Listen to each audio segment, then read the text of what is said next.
So I've been playing Fallout 3 again recently, and there's this piece of music that plays when you're around the Brotherhood parts of the game. I think it's around there.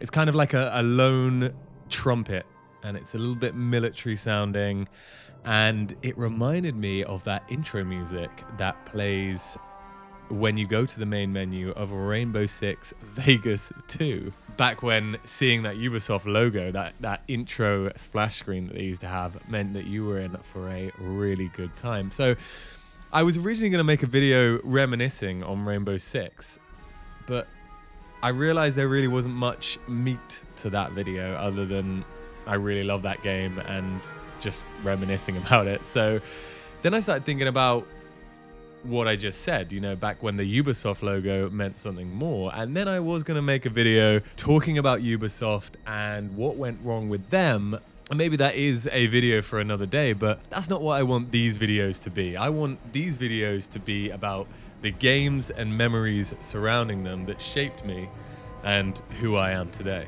So that got me thinking about the first game that I ever truly got emotional over. Spoiler, it wasn't Black Flag, but if you've watched my video on The Last of Us, then you know that that game holds the crown for that.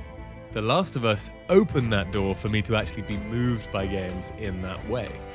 And that's where Black Flag comes in, because it was only released a few months after The Last of Us. And I know that this is quite a topical video, considering that the remake or remaster or whatever that's going to be is actually apparently dropping next week. And of course, I'm very excited to see what they have in store, but don't shoot me if I don't hold modern Ubisoft in the highest regard.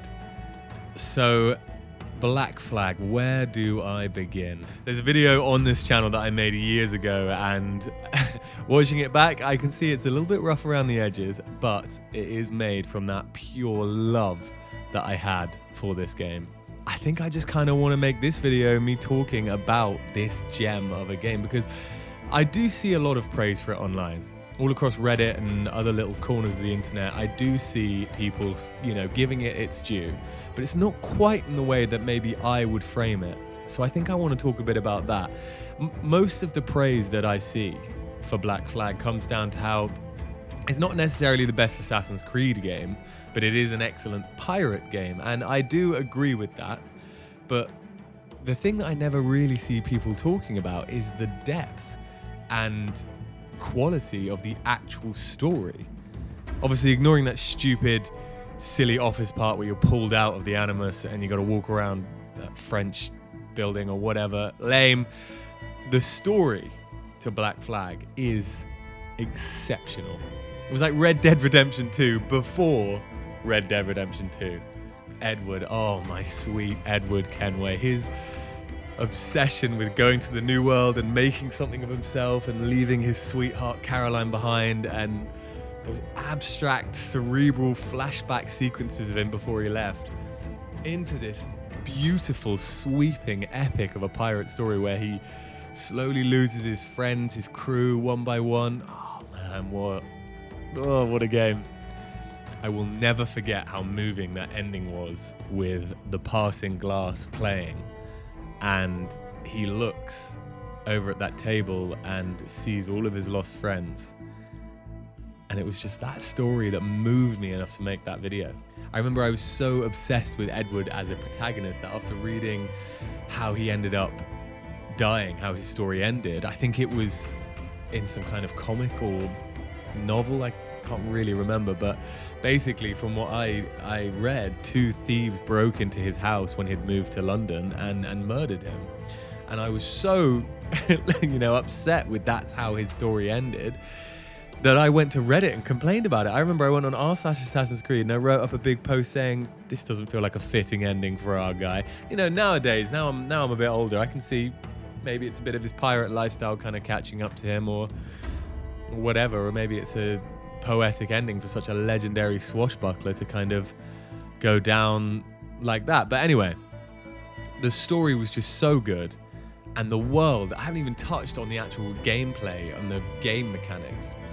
The sailing, upgrading your ship, discovering treasure on all of these beautiful kind of Caribbean islands, and the underwater diving, exploring these wrecks, and Oh man, it was really, really good. And of course, how can I forget fighting those legendary Man of Wars was so good. I can't remember how many there were, 5, 6, 7 of these awesome legendary ships that you had to go and take down, and the fights for them were so fun. I loved that. And then boarding ships and fighting on the decks and stuff. God, it was such a fantastic game. I will never ever forget how empty I felt when I hit that ending. And I felt exactly the same as I did after finishing The Last of Us and finishing Red Dead 2. Just empty, hollow. What a game. So yeah, apparently they are announcing this remaster or a remake next week. And, you know, who knows where it's going to go. I don't have the biggest hopes, considering modern Ubisoft isn't exactly the gold standard for game developers. But man, if they've got it on a decent engine and they keep the bones of the game there and it is just remastered, it should be an amazing, amazing game. So looking forward to that. Hopefully they don't let us down. And yeah, remember guys, in a world without gold, we may have been heroes. Something like that. R.I.P. Blackbeard.